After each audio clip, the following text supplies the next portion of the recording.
இன்று அவருடைய சத்தம். எழுதியவர் சகோதரர் சகரியா பூனன் அவர்கள்.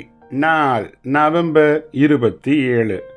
பிறரை நியாயந்தீர்க்க கூடாது, ஆகிலும் ஆவிக்குரிய விழிப்பு வேண்டும்.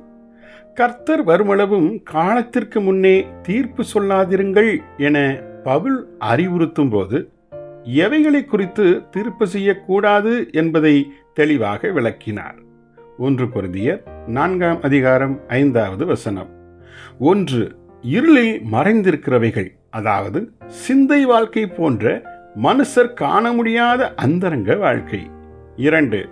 இருதயத்தின் யோசனைகள், அதாவது ஒருவருடைய இருதயத்தில் கொண்டிருக்கும் மறைவான நோக்கங்கள்.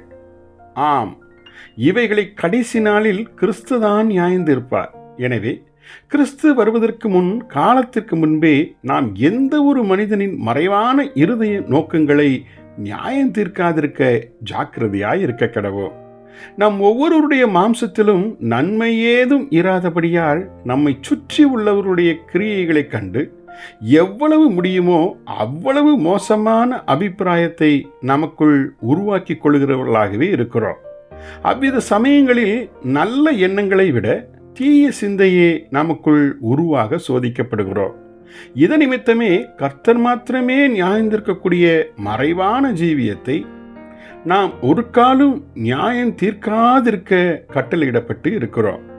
இவ்வாறு பிறரை நியாயந்தீர்க்க வேண்டாம் என இயேசு மத்தேயு 7:1-5 கூறிய போதும் 15-16 கள்ள தீர்க்கதரிசிகளுக்கு எச்சரிக்கையாயிருங்கள் என்றும் கூறினார்.